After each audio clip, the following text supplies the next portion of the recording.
Bismillahirrahmanirrahim. Assalamualaikum warahmatullahi wabarakatuh. Innal hamdalillah nahmaduhu ta'ala wa nasta'inuhu wa nastaghfiruh wa na'udzu billahi min shururi anfusina wa min sayyiati a'malina. May yahdihillahu fala mudilla lahu wa may yudlil fala hadiya lahu. Asyhadu an la ilaha illallah wahdahu la syarika lah wa asyhadu anna Muhammadan abduhu wa rasuluhu, amma ba'd. Alhamdulillah, kita telah memasuki malam yang keempat dari bulan Ramadan. Ini seluruhnya adalah keutamaan anugerah dari Allah Subhanahu wa taala. Kalau kita lihat di jalan-jalan kadang ada bendera putih meninggal. Kita alhamdulillah sampai di tanggal 4, itu anugerah, keberkahan dari Allah Subhanahu wa taala. Jamaah yang dirahmati Allah Subhanahu wa taala, di malam hari ini insyaallah kami akan menyampaikan sedikit pembahasan tentang ilmu, tentang pentingnya ilmu dalam beribadah, dalam kehidupan sehari-hari. Kita ingat ketika Nabi SAW diutus menjadi Nabi SAW di Gua Hira, ya. Coba adik-adik duduk tenang dulu, ya, tenang, jangan dulu ribut. Kalau ribut, antum yang berdiri di sini bicara. Oh, kayak gitu. Oh, yang ada bicara belakang duduk depan, gantikan saya. Ya, alhamdulillah. Jadi perhatikan ya, ketika Nabi SAW diutus pertama kali menjadi Nabi, turun malaikat yang paling mulia, malaikat Jibril alaihissalam. Apa wahyu yang pertama yang turun kepada Nabi kita, Nabi Muhammad sallallahu alaihi wasallam? Ya, itu surah Al-Alaq. Iqra bismi rabbikal ladzi khalaq. Bacalah dengan menyebut nama Rabbmu yang telah menciptakan. Jadi perhatikan, awal kali Nabi sallallahu alaihi wasallam menerima wahyu kenabian adalah perintah untuk belajar, perintah untuk berilmu. Kenapa? Sebab agama, demikian juga kehidupan serta ibadah tidak akan sempurna tanpa ilmu. Ya, kita nggak mungkin sota-sota misalnya bawa motor, bawa mobil, kecelakaan nanti. Ya, sok-sok pintar mengobati orang, bisa mati orang. Ya, ini dalam perkara agama. Makanya pertama kali yang Nabi SAW diperintahkan itu perintah tentang belajar. Iqra, bacalah, belajarlah. Karena tadi kehidupan kita, ibadah kita, muamalah kita, bahkan agama kita, dakwah kita tidak akan sempurna tanpa ilmu, tidak akan tegak tanpa ilmu. Itu yang pertama. Kemudian ilmu atau beribadah tanpa ilmu itu akan menghadirkan kerusakan yang lebih besar. Kerusakan yang lebih besar. Hal ini sebagaimana yang dikatakan oleh Amirul Mukminin Umar ibn Abdul Aziz rahimahullah ta'ala. Beliau berkata, man abadallaha bi ghairi ilmin kana ma yufsiduhu aktsara mimma yuslih. Barang siapa yang beribadah kepada Allah tanpa ilmu, maka keburukannya itu akan lebih banyak daripada kebaikannya. Makanya kita pernah dengar kisah tentang orang yang telah membunuh 99 orang. Pernah dengar kayak gituan? Dia sudah bunuh 99 orang. Dia mau bertobat. Ya, ditunjukkanlah kalau kamu mau bertobat, kamu pergi ke seorang ahli ibadah yang ini. Pergi dia tanya, saya ini sudah bunuh 99 orang, bagaimana ini? Kira-kira masih ada tobat buat saya? Gitu. Jadi ahli ibadah ini memperbesar perkara ini, seolah-olah tidak ada lagi tobat buat dia. Akhirnya dilengkapi 100 orang, dibunuh lagi dia.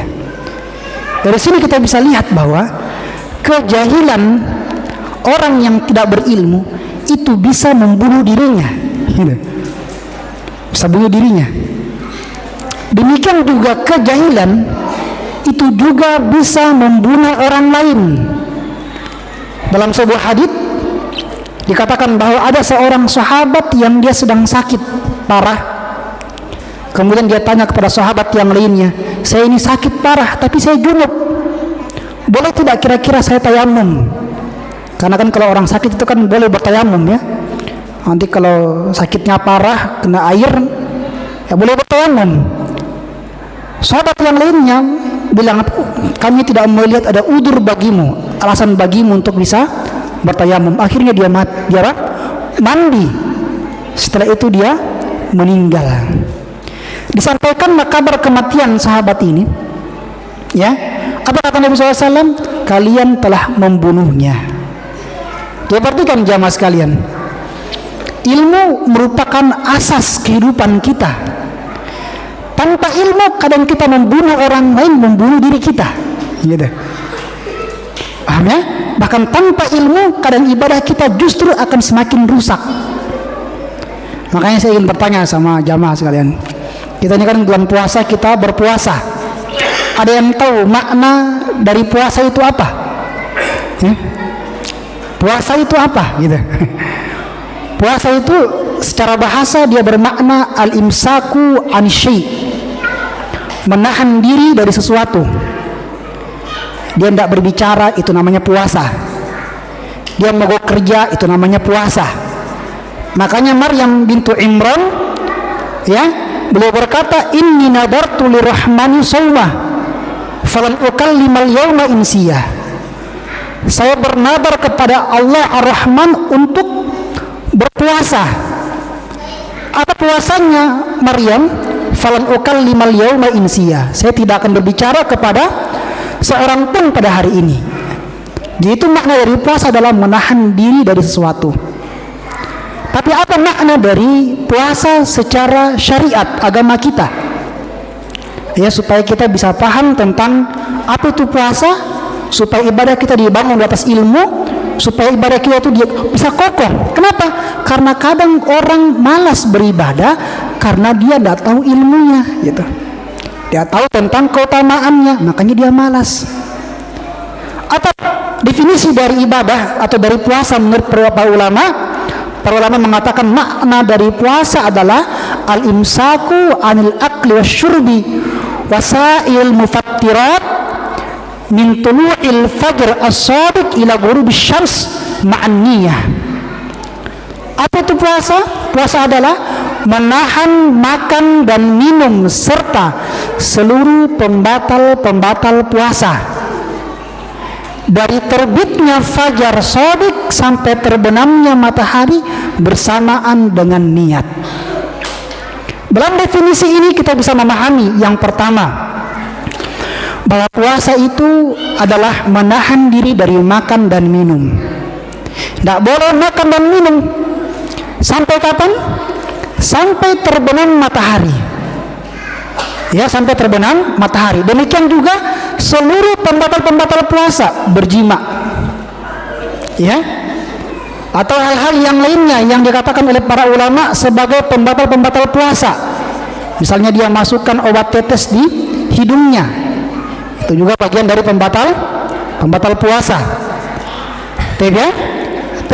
Allah Subhanahu wa taala berfirman tentang makan dan minum ini, Allah katakan wa kulu washrabu hatta yatabayyana lakumul khaytul abyad minal khaytil aswad. Makan dan minumlah kalian sampai jelas bagi kalian antara benang putih dan benang hitam. Maksudnya antara gelapnya malam dan terangnya pagi, gitu. Paham ya? Jadi kita tidak boleh makan dan minum, apalagi dan seluruh pembatal-pembatal puasa. Banyak pembatal-pembatal puasa. Berjima, pembatal puasa. Demikian juga ada di antara para ulama yang mengatakan bahwa muntah adalah hal yang membatalkan puasa jika disengaja. Dia kasih masuk tangannya di mulut, ini keluar muntahnya. Itu menurut pendapat Imam Syafi'i itu membatalkan puasa. Ya, membatalkan puasa. Hanya saja kaidah dalam mengenal pembatal puasa adalah hal-hal yang masuk ke dalam diri kita, ya, dan mengandung makna makan dan minum, itu membatalkan puasa. Kemudian yang berikutnya, apakah puasa ini kita menahan diri dari makan dan minum saja? Tidak. Puasa ini kita juga dianjurkan untuk menahan diri dari hal-hal yang bisa mengurangi pahala puasa, seperti misalnya berkata dusta, berbohong, ya, atau kemaksiatan yang lainnya. Nabi SAW berkata, "Malam yada qaula zur, falaysa lillahi hajatun ayyada'a ta'amahu wa syarabahu." Barang siapa yang tidak meninggalkan ucapan dusta. Di antara para ulama mengatakan ucapan dusta itu di antara maknanya adalah menyanyi, ya, karaokean. Wah, mumpung lagi ngabuburit misalnya, karaokean. Itu qaul zur, itu ucapan dusta. Nabi bilang apa? Barang siapa yang tidak meninggalkan ucapan dusta, maka Allah tidak perlu dengan dia meninggalkan makan dan minumnya. Artinya apa? Tidak ada pahala puasanya, walaupun kewajibannya terangkat. Jadi puasa itu bukan hanya sekedar menahan diri dari pembatal puasa, tidak. Tapi kita tahan diri kita dari hal-hal yang bisa mengurangi bahkan menghilangkan pahala puasa kita. Kemudian yang berikutnya saya katakan, min tulu'il fajr as-sadiq. Dari mana? Dari kapan kita tahan diri kita? Dari terbitnya fajar shadiq. Dalam agama kita, fajar itu ada dua. Ada yang namanya fajar kadhib, ada yang namanya fajar shadiq. Makanya kalau kita di negara-negara Saudi misalnya, kita dengar suara adzan subuh itu 2 kali. Suara adzan subuh itu 2 kali. Kenapa? Karena memang Nabi SAW itu mencontohkan adzan subuh itu 2 kali. Ya, Nabi katakan, "Inna bilalan yu'adzinu bil-lail, fakulu washrabu hatta tasma'a adzana ibni ummi maktum." Nabi katakan, sesungguhnya Bilal itu beliau adzan di waktu malam. Ya, maka makan dan minumlah kalian sampai kalian mendengar ibnu ummi maktum adzan.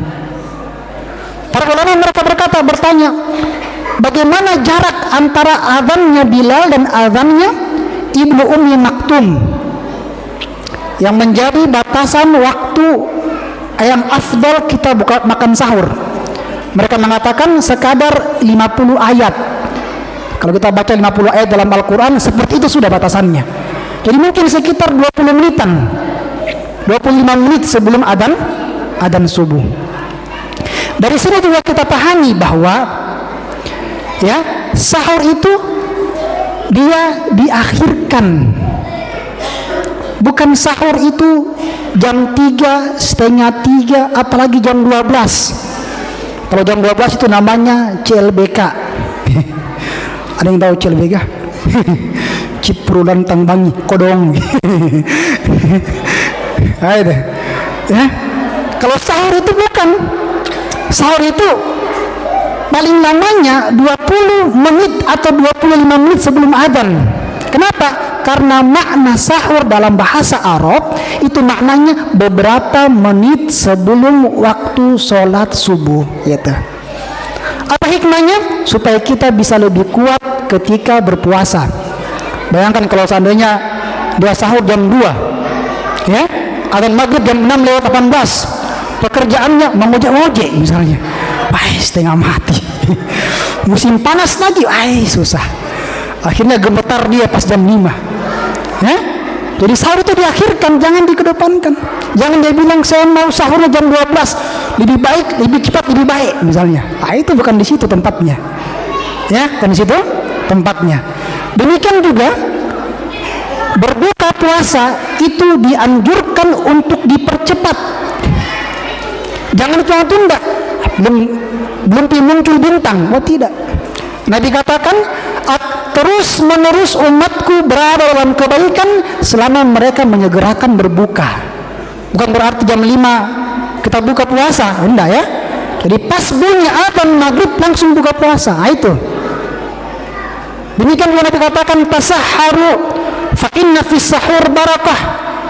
Makan sahurlah kalian, karena sesungguhnya dalam makan sahur itu ada keberkahan. Ada keberkahan. Yang berikutnya, para ulama katakan apa? Min tulu'il fajr ila ghurubis syams ma'an niyah, dengan niat. Nah, ini niat. Para ulama mereka mengatakan niat di sini ada dua maknanya. Ada yang bermakna niat yang bermakna al-qasdu wal iradah, maksud dan keinginan. Bapak-bapak biasanya bangun ya pas mau qomat misalnya subuh ya, atau nami rakaat terakhir ya, pas di bulan Ramadan dia bangun 20 menit sebelum apa? Subuh. Apa yang membangunkan dia? Karena apa? Mau makan sahur. Itu niat sudah gitu. Ibu-ibu tengah malam lagi masak-masak mau tumis-tumis bawang merah bawang putih apa yang membuat dia masak di tengah malam itu? Karena niat dia untuk apa? Berpuasa. Itu niat juga namanya. Itu niat juga namanya. Makanya para ulama mengatakan an-niyatu mahallu fil qalb. Niat itu tempatnya di hati. Itu niat tempatnya di hati. Kemudian makna yang kedua dari niat adalah ikhlas. Itu makna yang kedua dari niat. Percuma orang niat saya mau makan sahur, makanannya enak, lauknya lengkap, ya semua sudah, tapi puasanya bukan karena Allah. Ini keliru. Kenapa? Karena syarat diterimanya ibadah itu mesti ikhlas. Allah Subhanahu wa taala berfirman, ya, wa ma umiru illa liya'budullaha mukhlishina lahuddin. Dan tidaklah mereka diperintah kecuali untuk beribadah. Bagaimana bentuk ibadahnya? Mukhlishina lahuddin, dalam keadaan ikhlas untuk Allah Subhanahu wa taala. Yang terakhir tentang pembahasan niat, para ulama mereka mengatakan bahwa niat untuk puasa wajib, puasa Ramadan itu dia niatkan sebelum masuk waktu sholat subuh. Itu batas terakhirnya. Batas terakhirnya. Adapun puasa sunnah, maka seseorang boleh berniat selama belum masuk waktu sholat zuhur dan dia belum makan dan minum sejak terbitnya fajar. Misalnya Nabi SAW pernah di suatu pagi bertanya kepada Aisyah radhiyallahu anha, apakah ada makanan? Tidak ada ya Rasulullah. Kalau begitu maukah puasa? Ya, mau puasa. Dan ini puasa sunnah. Jadi puasa wajib dan puasa sunnah itu berbeda. Puasa wajib niat kita dari malam. Adapun puasa sunnah boleh setelah terbitnya matahari. Ternyata terbitnya matahari. Ini pembahasan tentang niat, tentang hukum-hukum seputar puasa, agar supaya puasa kita di bulan Ramadan itu semakin bermakna buat kita. Jadi hal yang terpenting dalam beribadah, dia bangun ibadahnya di atas ilmu. Allah Subhanahu wa taala berfirman, ya, alladzi khalaqal mauta wal hayata liyabluwakum ayyukum ahsanu amala. Dia Allah Subhanahu wa taala yang telah menciptakan kehidupan dan kematian. Untuk apa? Untuk menguji kalian siapa di antara kalian yang paling baik amalannya. Bukan yang paling banyak amalannya, tapi yang paling baik amalannya. Kemudian Fudail ibn Iyad beliau berkata, makna dari kalimat ahsanu amala, amalan yang paling baik adalah bermakna aswabuhu wa akhlasuhu, amalan yang paling benarnya dan amalan yang paling ikhlasnya. Makanya dalam ibadah kita harus bangun ibadah kita dari ilmu supaya bisa menjadi ahsanu amala. di atas keikhlasan supaya bisa menjadi apa? Ahsanu amala. Sebab kita beribadah bukan hanya sekadar ibadah, tapi ibadah dengan sebaik-baik ibadah, dan ibadah yang terbaik tidak akan terwujud kecuali dengan ilmu dan keikhlasan. Mungkin ini yang bisa kami sampaikan, yang benarnya datangnya dari Allah Subhanahu wa taala. Ada pun yang keliru maka dari kami dari syaitan. Subhanaka wa bihamdika asyhadu an la ilaha illa anta astaghfiruka wa atubu ilaik. Assalamualaikum warahmatullahi wabarakatuh.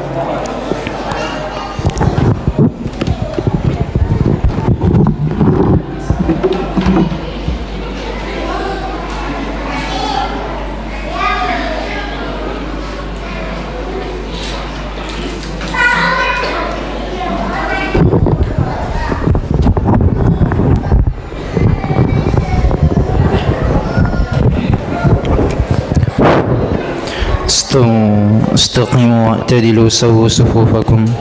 Lurus dan rapatkan isi saf-saf yang masih kosong demi kesempurnaan solat tarawih kita.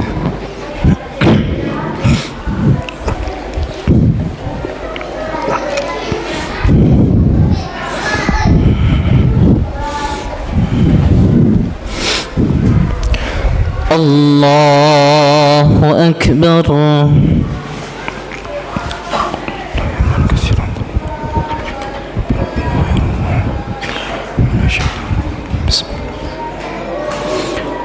الحمد لله رب العالمين الرحمن الرحيم مالك يوم الدين إياك نعبد وإياك نستعين اهدنا الصراط المستقيم صراط الذين أنعمت عليهم غير المغضوب عليهم ولا الضالين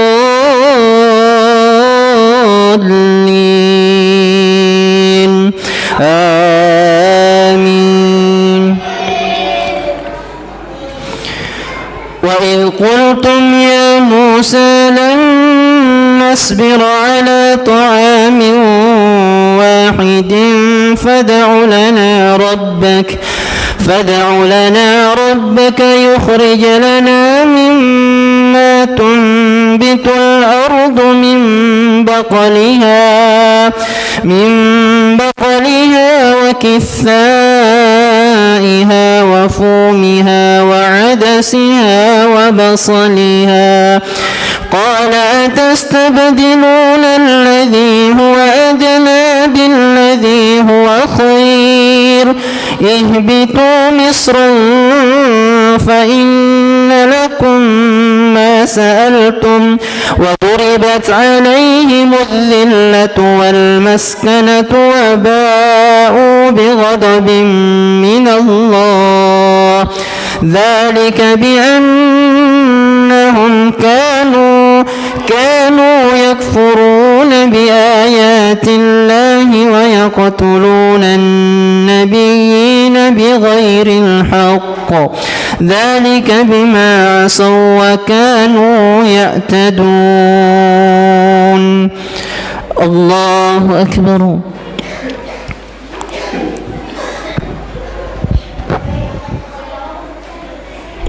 سمع الله لمن حمده.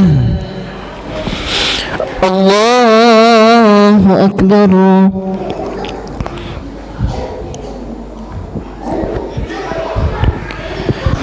الله أكبر.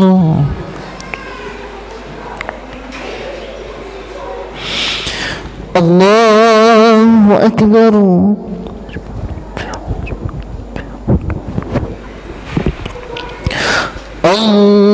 الله أكبر.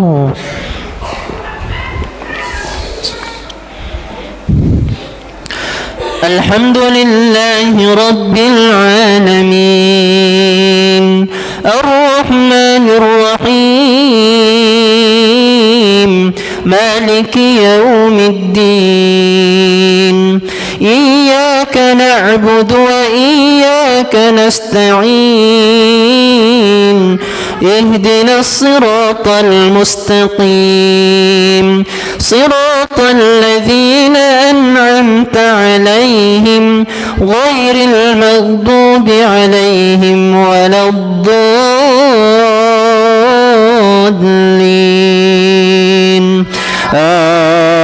آمين.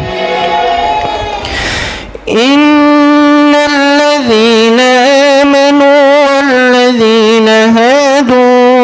والذين هادوا والنصارى والصابئين من آمن بالله واليوم الآخر وعمل صالحا فلهم أجرهم عند ربهم ولا خوف عليهم ولا هم يحزنون.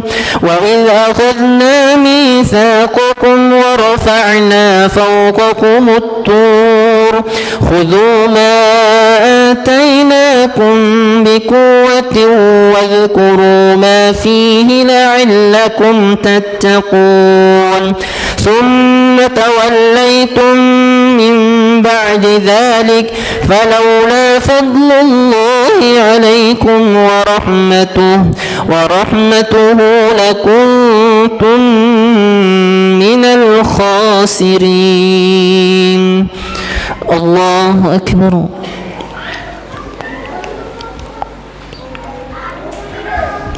سمع الله لمن حمده. الله أكبر.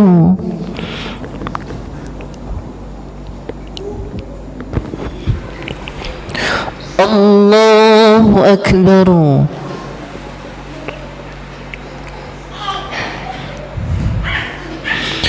الله أكبر.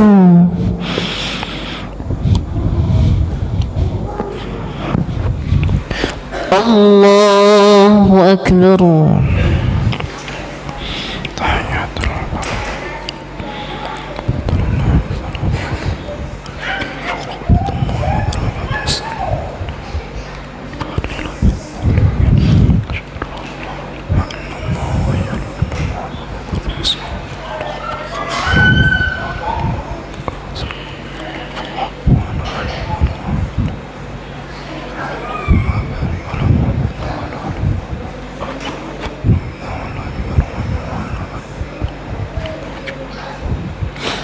السلام عليكم ورحمة الله. السلام عليكم ورحمة الله.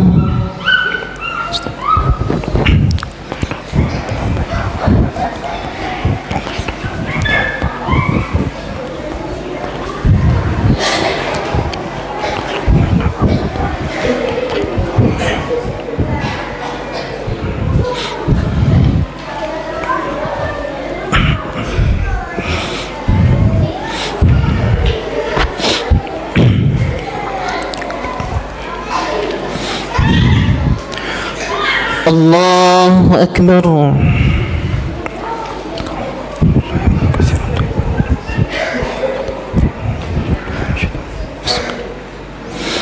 الحمد لله رب العالمين الرحمن الرحيم مالك يوم الدين إياك نعبد وإياك نستعين اهدنا الصراط المستقيم صراط الذين أنعمت عليهم غير المغضوب عليهم ولا الضالين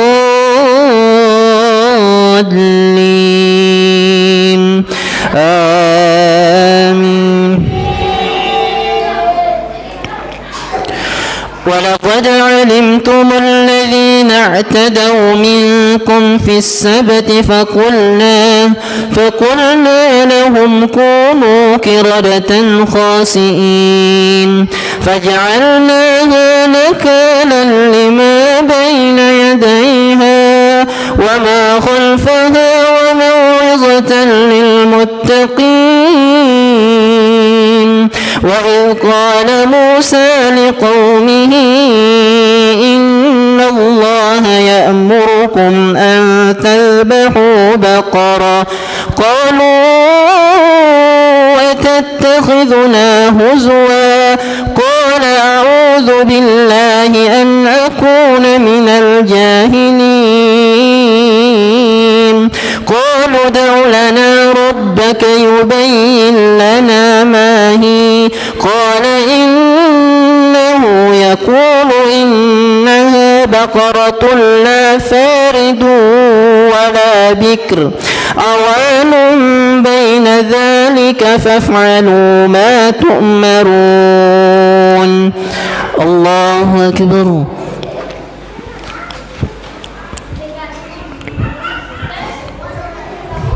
سمع الله لمن حمده.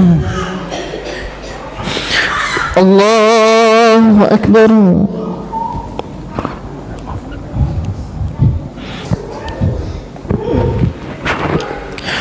الله أكبر.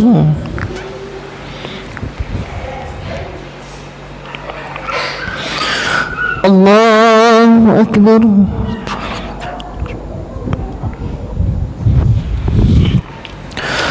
الله أكبر. الحمد لله رب العالمين الرحمن الرحيم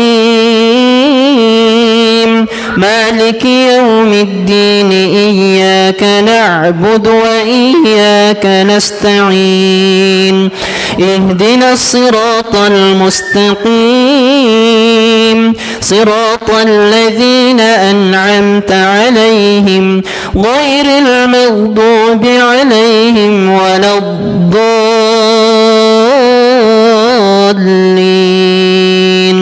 آمين. قالوا ادع لنا ربك يبين لنا ما لونها قال إنه يقول إنها بقرة صفراء فاكع لونها تسر الناظرين. قالوا ادع لنا ربك يبين لنا ما هي إن البقرة شابه علينا وإنا إن شاء الله لمهتدون. قال إنه يقول إنها بقرة لا ذلول تثير الأرض ولا تسقي الحرث مسلمة لا شية فيها. قالوا الآن جئت بالحق فذبحوها وما كادوا يفعلون. الله أكبر.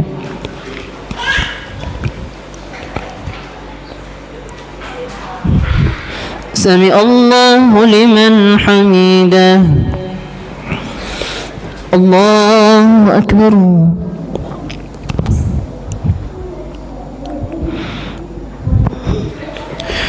الله أكبر.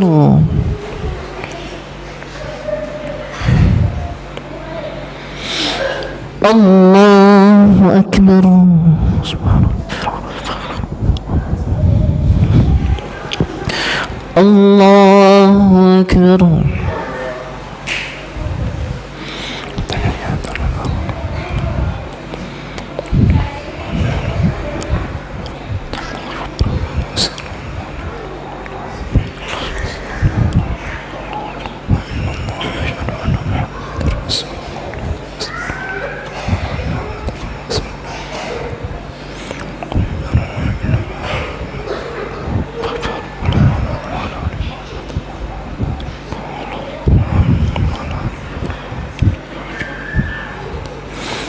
السلام عليكم ورحمة الله.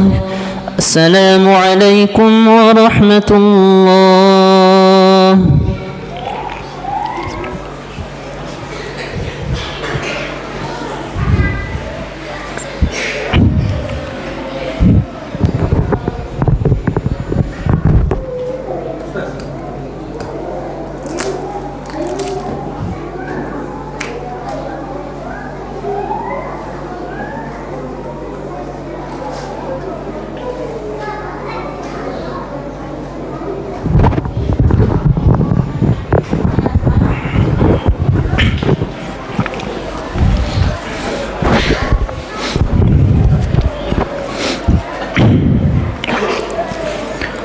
الله أكبر.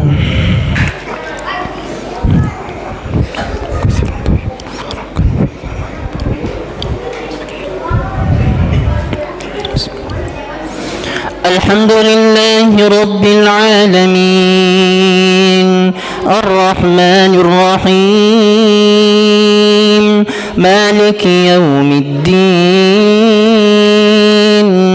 إياك نعبد وإياك نستعين اهدنا الصراط المستقيم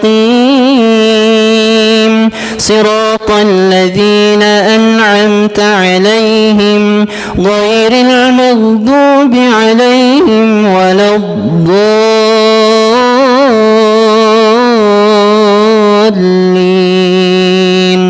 آمين.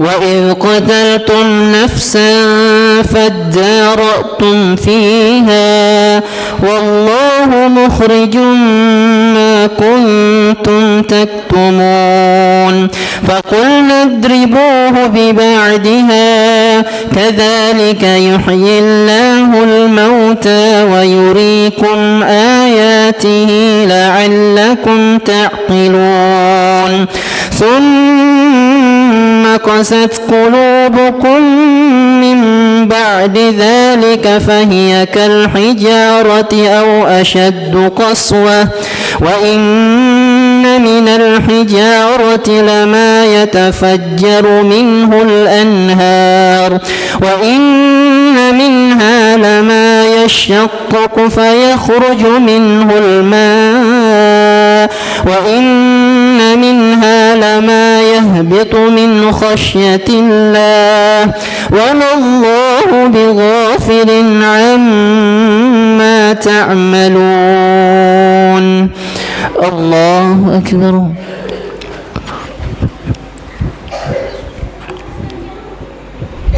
سمع الله لمن حمده. الله أكبر.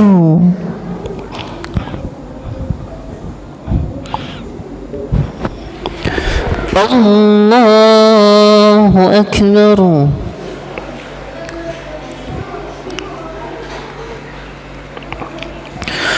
الله أكبر.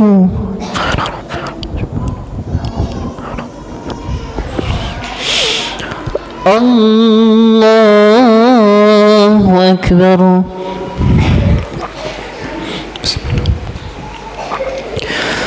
الحمد لله رب العالمين الرحمن الرحيم مالك يوم الدين إياك نعبد وإياك نستعين اهدنا الصراط المستقيم صراط الذين أنعمت عليهم غير المغضوب عليهم ولا الضالين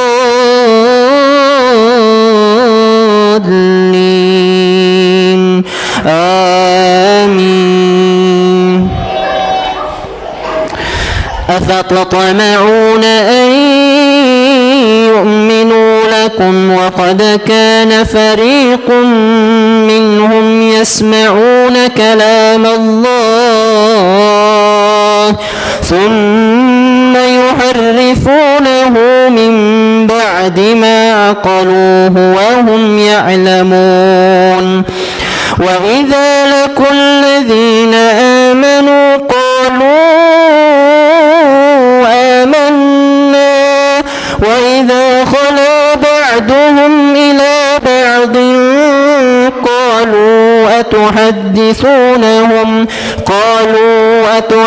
أتحدثونهم بما فتح الله عليكم ليحاجوكم به عند ربكم أفلا تعقلون. الله أكبر.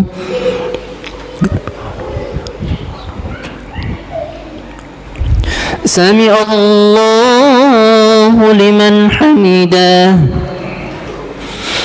الله أكبر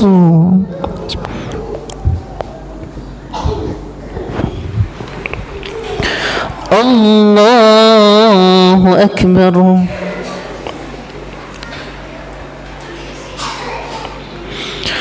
الله أكبر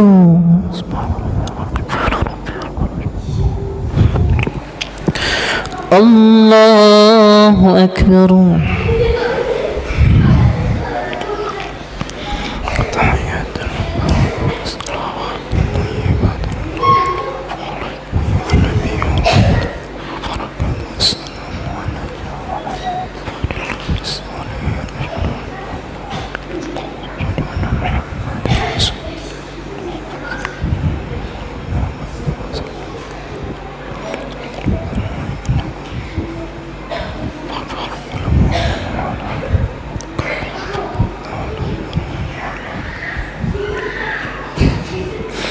السلام عليكم ورحمة الله السلام عليكم ورحمة الله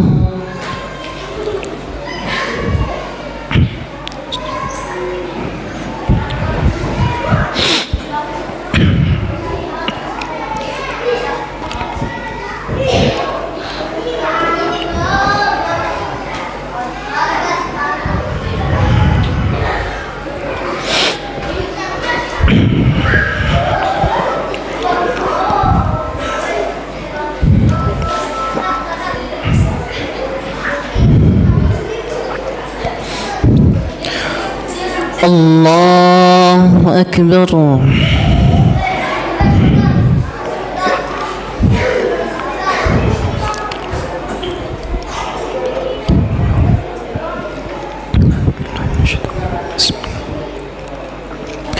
الحمد لله رب العالمين الرحمن الرحيم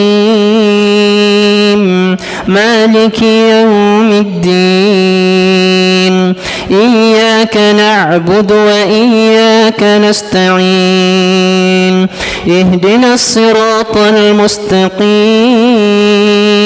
صراط الذين أنعمت عليهم غير المغضوب عليهم ولا الضالين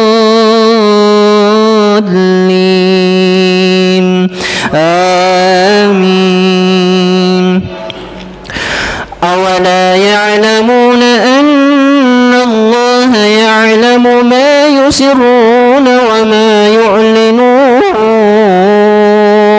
ومنهم أميون لا يعلمون الكتاب إلا أماني وإن هم إلا يظنون فويل للذين يكتبون الكتاب بأيديهم ثم يقولون هذا من عند الله ليشتروا به ثمنا قليلا فويل لهم مما كتبت أيديهم وويل لهم مما يكسبون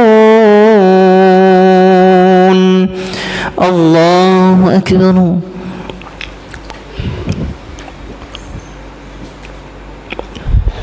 سمع الله لمن حمده الله أكبر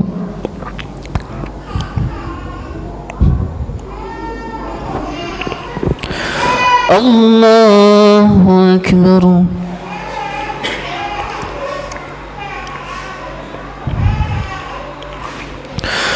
الله أكبر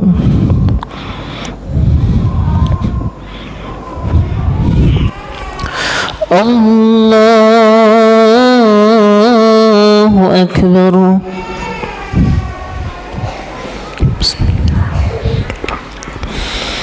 الحمد لله رب العالمين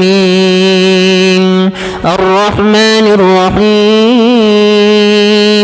مالك يوم الدين إياك إياك نعبد وإياك نستعين اهدنا الصراط المستقيم صراط الذين أنعمت عليهم غير المغضوب عليهم ولا الضالين آمين. وقالوا لن تمسنا النار إلا أياما معدودة قل أتخذتم عند الله عهدا فلن يخلف الله عهده أم تقولون على الله ما لا تفعلون أم تقولون على الله ما لا تعلمون بلى من كسب سيئة وأحاطت به خطيئته فأولئك أصحاب النار هم فيها خالدون والذين آمنوا وعملوا الصالحات أولئك أصحاب الجنة هم فيها خالدون. الله أكبر.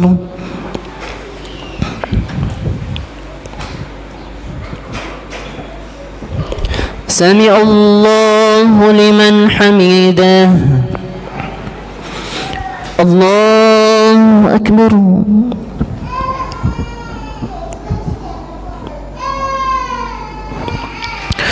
الله أكبر.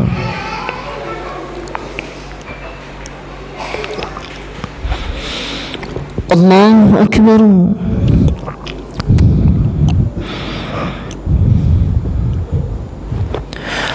الله أكبر.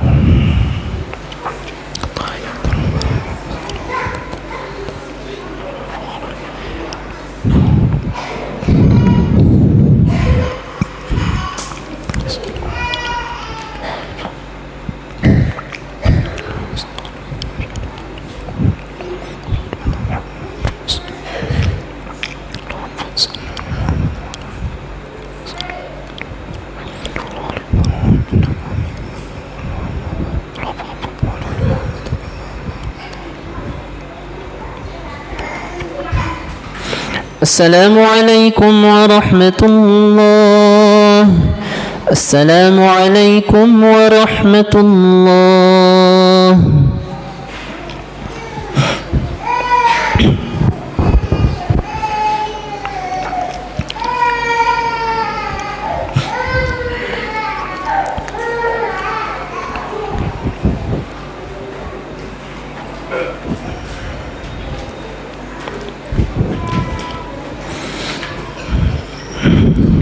Witir.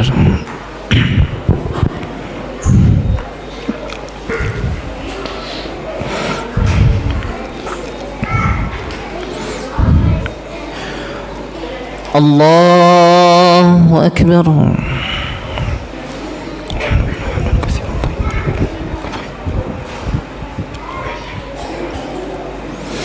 الحمد لله رب العالمين الرحمن الرحيم مالك يوم الدين إياك نعبد وإياك نستعين اهدنا الصراط المستقيم صراط الذين أنعمت عليهم غير المغضوب عليهم ولا الضالين آمين.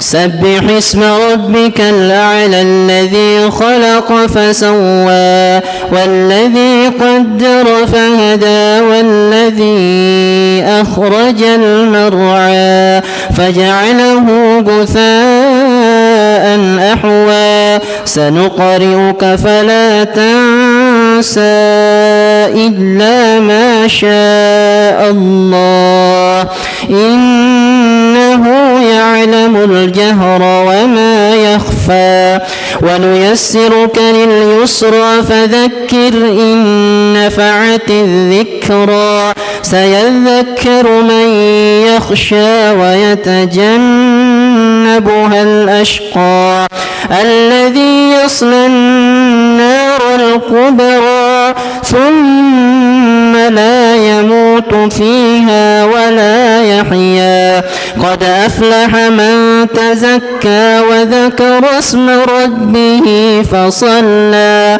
بل تؤثرون الحياة الدنيا والآخرة خير وأبقى إن هذا لفي الصحف الأولى صحف إبراهيم وموسى الله أكبر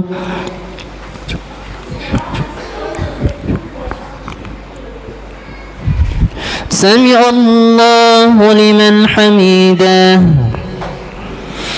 الله أكبر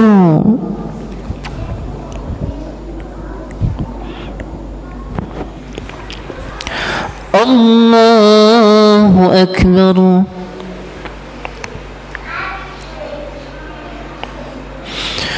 الله أكبر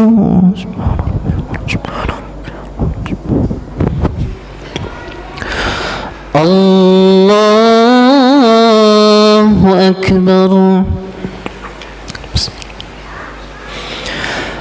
الحمد لله رب العالمين الرحمن الرحيم مالك يوم الدين إياك نعبد وإياك نستعين اهدنا الصراط المستقيم صراط الذين أنعمت عليهم غير المغضوب عليهم ولا الضالين آمين قل يا أيها الكافرون لا أعبد ما تعبدون ولا أنتم عابدون ما أعبد ولا أنا عابد ما عبدتم ولا أنتم عابدون ما أعبد لكم دينكم ولي دين الله أكبر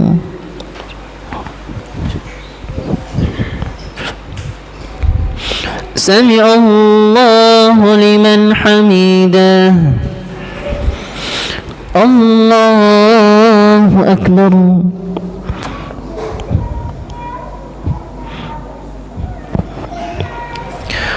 الله أكبر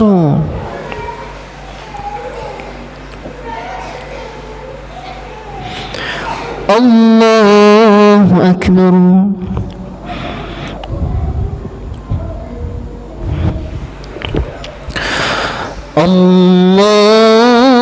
الله أكبر الحمد لله رب العالمين الرحمن الرحيم مالك يوم الدين إياك نعبد وإياك نستعين اهدنا الصراط المستقيم صراط الذين أنعمت عليهم غير المغضوب عليهم ولا الضالين آمين قل هو الله أحد الله الصمد لم يلد ولم يولد ولم يكن له كفوا أحد الله أكبر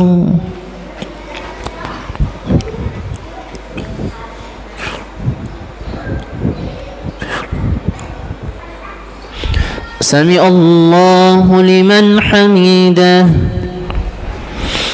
الله أكبر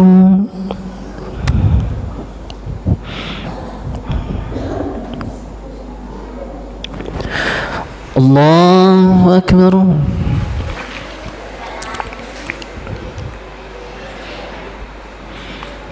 الله أكبر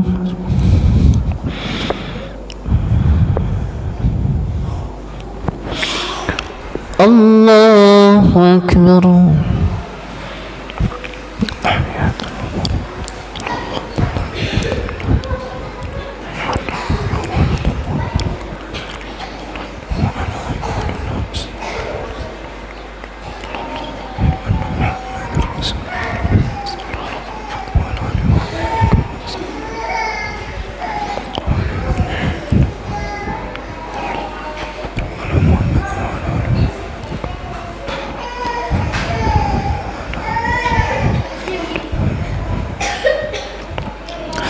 السلام عليكم ورحمة الله السلام عليكم ورحمة الله سبحان الله